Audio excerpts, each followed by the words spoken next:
मुंबई की बात है, शुरू में मैंने जब ओशो के पास आया ना, तो मैंने भी 2-4 नज़्में लिख के उनको हमेशा बताया करता था, तो वो पढ़ते थे, बोलते बहुत बढ़िया। तो मुझे यकीन आ जाता था यार, इन्होंने कहा कि अच्छी है, इसका मतलब कि अच्छी होगी। फिर एक बार उन्होंने कहा कि मैगजीन में दे दो, तो हिंदी में अंग्रेजी में भी आई हो ट्रांसलेशन। अच्छा। 2 नज़्में हैं मेरी, जो अंग्रेजी में भी ट्रांसलेट हुआ है, लेकिन अब वो मैगजीन में उस जमाने में कहाँ गई। तो जब उन्होंने कहा कि this is very good and you give to for the magazine, Rajneesh Darshan and Sannyas 2 magazine, English and Hindi, दोनों में दोनों नज़में छपी, तो मुझे यकीन हो गया मेरे पास इतनी है थी कि ओशो को पसंद आई, इतने बड़े आदमी को पसंद आ गई मेरी चीज। फिर उसके बाद क्या एक वक्त आया कि सब फेंक दी, लेकिन दोबारा ये मिले तो अभी कम से कम आपको कहूँ, कम से कम शायरी की 4 या 5 किताबें बन सकती। हाँ, आज मैंने सबकी फोटो कॉपी की। अच्छा। हाँ, इसमें ताकि वो हाथ की लिखी थी ना तब ये कहाँ थे टैबलेट वगैरह। जब आपसे बातें करते थे तो सैटरडे आ रहा है जी, अरे कुछ लिखना है, अब तो नया तो लिखा नहीं है। तो प्रोग्राम शुरू हुआ और मेरे दिमाग कुछ लिखना है, चलो जल्दी से, तो सुन रहा हूँ प्रोग्राम और कुछ दिमाग में आ रहा है, लिख भी रहा हूँ फटाफट, और फिर वो लगाया फोन और सुना दी। तो कई शायरी मेरी गजलें हैं या नज़में हैं, वो बिल्कुल वो आधे घंटे में 10 मिनट में तैयार हो गई है, और इतना एतमान हो जाता था अपने ऊपर कि मेरा नंबर आएगा तब तक तो ये कंप्लीट हो जाएगी गजल।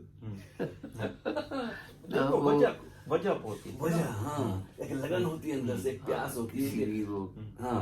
तो केमिस्ट्री हर सैटरडे को मैं नहीं सुनाता था, क्योंकि तो सुना चुके हो तो सुना चुके हैं। नहीं लिखने की होती थी। तो ये है ना, जब आपको अंदर लगन लग जाती है ना, शायरी की हो या गाना गाने की हो या शराब पीने की हो, कोई भी हो, या फिल्म देखने की हो, तो ये एक अंदर से आती है। क्योंकि हर चीज तो आपको वो नहीं करती ना, मुतासिर नहीं करती। हाँ, यस, हाँ, ये वो नगमा है जो साज पे गाया नहीं जाता। सही बात। और क्या बुल्ले शाह ने क्या कहा था, की जाना में कौन बोलिया, हाँ, की जाना में कौन। और एक और है, किसका है वो भी बुल्ले का ही है, कौन सा, हुन मैनू कौन पिछाने, हुन तो हो गई नहीं मैं होर। हाँ, उसी का है ना।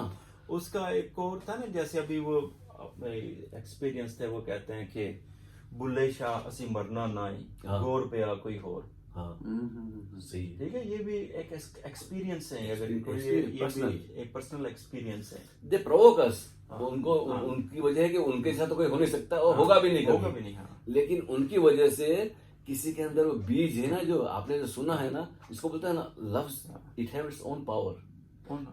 आप ये तो नहीं फरमा रहे हाँ, कि किसी की वजह से हमें ये मौका मिला कि हमारे अंदर की बुराइयां या अच्छाइयां जिनको हम समझते हैं, वो सामने आ जाती है। बिल्कुल सही।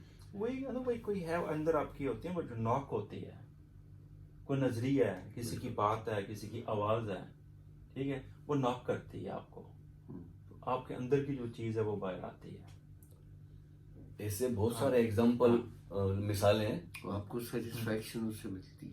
डिपेंड है, अगर आप उसके साथ जरा आप हो सकते हैं, आप उसके लिए उस आवाज को, उस तस्वीर को, उस ख्याल को आप तलाश कर रहे हो। देखिए, ये भी तो हो सकता है ना, जब वो अंदर की ही चीज बाहर लाती है, तो वो ऐसी भी चीज होती है कि इन्होंने 1-2 लफ्ज इस्तेमाल किए है कि वो चीज जो अपने आप को जानना, अच्छाई या बुराई, कभी कभी ये भी तो होता है, उससे इंसान खाइफ हो जाता है, उससे डर जाता है, मेरे अंदर तो ये था, मैं तो कितना जान ही नहीं सका कि मैं इतना, मेरा मस्क अंदर था जिसको आज तक मैं नहीं पहचानता था, तो उससे उसको नुकसान भी तो पहुंच सकता है। किस किस्म का नुकसान? खौफ ये नहीं होता है, ये नहीं, जो जब एक लुत्फ आ सकता है तो उसका अपोजिट क्यों नहीं हो सकता? नहीं, एक चीज, एक नेचर है ये, नहीं, वो तो नेचर है ना, और इसमें वो एक जो पहचान है अपनी, उसमें एक लुत्फ है। नहीं, वो लुत्फ तो है उसमें। हाँ, वो ये हो सकता है, जिस तरह स्वामी जी की एक और थे, जैसे वो डिलीटेशन, जो डिलीट किया जो चीजें हैं कि वो खौफ कहाँ से होता है? False identity is afraid of dying. जिसको आपका जो ईगो है ना, अना, जिसको आपने बाहर से इकट्ठा किया है ना, वो एक फंटम है, उसको डर लगता है विदा होने से, इसलिए माइंड आपको छोड़ना नहीं चाहता मरते दम तक। ये जो है ना, हमारी जो फॉल्स आइडेंटिटी है, वो उनको डर लगता है। रियलिटी को तो in reality there is nothing exist, तो जो है ही नहीं उसको डर कैसा है फना। तो ये इतना ज्यादा मिस्टीरियस है आसिफ साहब। अब हम सब्जेक्ट बदल रहे हैं। ये नहीं सही बात है। हाँ। मैं सिर्फ एक बात कहता हूँ कि जिस तरह आप इन्होंने बताया इसमें एक लुत्फ है। लुत्फ है।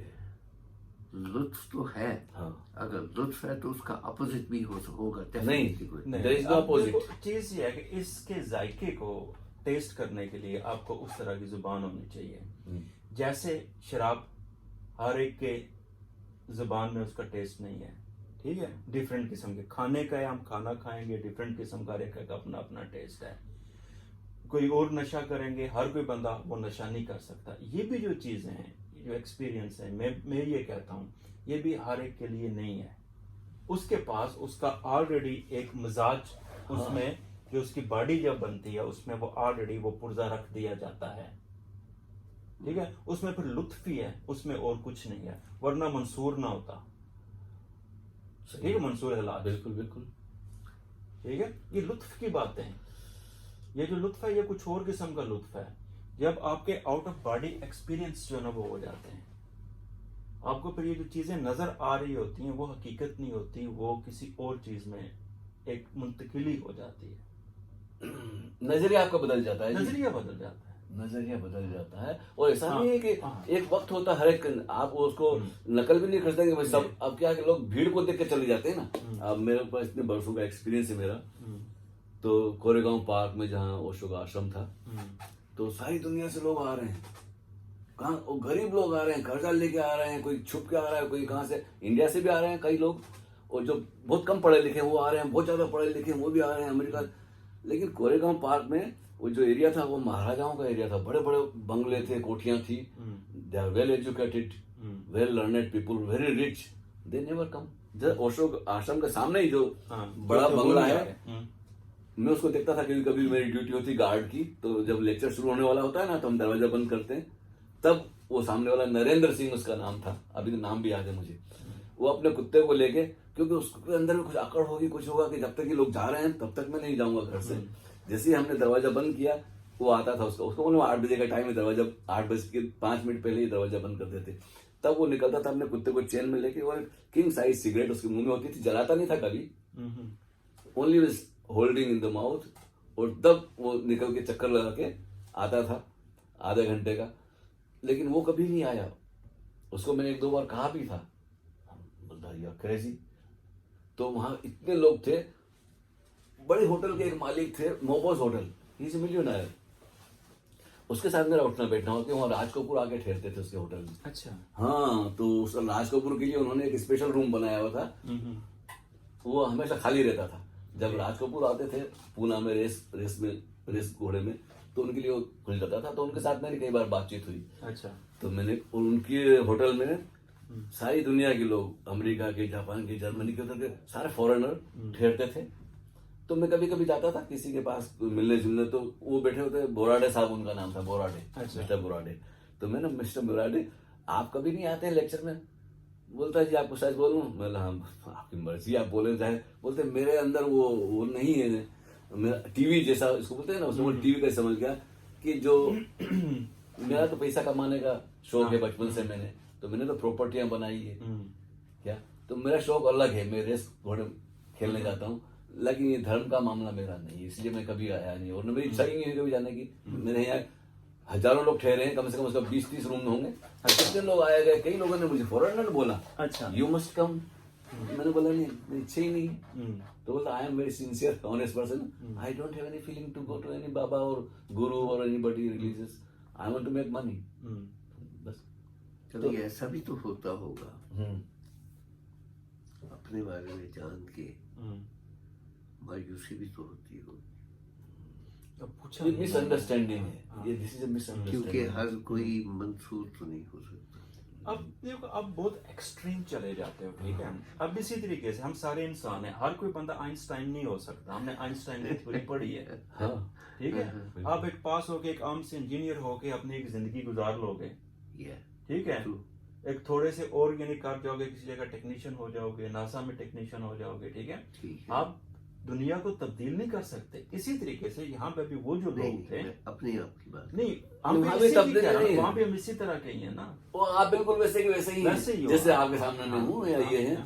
सवाल ये है कि एक प्लस पॉइंट आ जाता है जिससे आप मुतमईन होते हैं, आपको मजा आ रहा है बस। हाँ, आपने किसी और को नहीं चेंज नहीं और करना। ना तो आप उसको किसी को दिखा सकते हैं, ना उससे आप पैसा कमा सकते मजा हैं, ही ना उससे आप कुछ यूजलेस। यूजलेस है। That is a really useless thing. हाँ, सही बात है। आपके पास नहीं होती हाँ, तो भी आपको पता ही नहीं चलता पता कि मेरे नहीं पास नहीं, चलता। लेकिन आपके पास है और आपको उसका पता नहीं है तो आप बेफिक्र हैं। लेकिन जिस दिन उसकी थोड़ी सी पता चल जाती है उस दिन बोलते हैं यार ये छोड़ो, मैं अपने बैठता हूँ, अपने मजे में हूँ जी। अब लोग महमूद आया मेरे पास, बहुत वर्षों पुरानी बात है, तो बोला हाँ जी टीवी। मैं बोला नहीं यार मुझे जरूरत नहीं है टीवी की। अरे नहीं आप बोर हो जाते होंगे, तो बिना पूछे ही मुझे इससे भी बड़ा बोला ब्रांड न्यू लाके दे दिया। बोला आप टीवी देखा करें इधर। तो मैंने तो उठा के रख दिया। मैं बोला जब मुझे जरूरत ही नहीं है यार तू क्यों ले आया। पता नहीं आपको अच्छा लगेगा, आप कितने प्रोग्राम आते हैं। रेडियो तो मैंने इनकी वजह से खरीदा, मेरे पास तो कैसेट रिकॉर्ड था ना, उसमें आ जाता है साथ में, मैंने तो खरीद अगर तो जरूरत ही नहीं थी मुझे। तो उसमें आप इतने सेटिस्फाइड होते हैं अपने आप से कि आपको किसी चीज की जरूरत ही नहीं होती। अगर रोटी सुबह मिल गई ना तो काफी है, और शाम को नहीं मिली तो कोई बात नहीं यार। तो उसमें एक ऐसा सेटिस्फैक्शन होता है कि आपको you don't need anything to add to your life.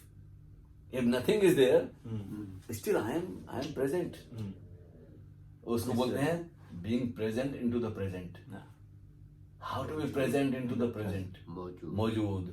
तो उसका जब स्वाद लगता है तभी बात बनती है। उसके पहले तो आपको लगता है यार टाइम पे बोरिंग हो रहा हूं मैं। वो आदमी कभी बोर नहीं होता है जिसको इसका पता चल जाता है ना। he never feel boredom because he is not lonely. किसी के साथ है। वो गालिब ने नहीं कहा, एक कहीं शेर में कहा है कि वो अकेले बैठे थे तो किसी को लगा होगा कि यार वो अकेला बोलता है कि हुजूर मैं आप उनके पास आके बैठा तो बोलता है कि आप तन्हा थे। बोलते नहीं आप आए तो मैं तन्हा हो गया। सही। आपके आने से मैं तो अकेला था। तो ऐसा कब कुछ इस बातें होती है कि इसमें गालिब का एग्जांपल बड़ा अच्छा है। क्यों अपने अकेले अपने धुन में वो खुश है, भले दो चार शायरी कर लेता होगा गांठ लगा के। तो ये ऐसा मामला कि ना तो इसका यूज है कोई दुनियादारी में, ना आप कुछ कर सकते हैं, लेकिन अपने आप में इसका मजा है। अपना मजा। एक फूल खिला है, उसको क्या मिलने वाला है, बस वो खिला है। सुबह रोशनी आई, वो बंद थी कली, वो खिल गई। कोई उसको देखने आए। एक गीत की दो लाइनें आपको याद दिलाऊं, बड़ा पुराना फिल्म है मधुमती का।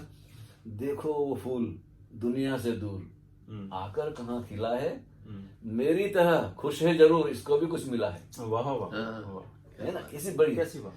तो वो ऐसा है कि आप अकेले जंगल में भी हैं तो वहां पे कोई देखने वाला नहीं है आपकी खूबसूरती फूल की, उसको कोई तारीफ करने वाला नहीं है।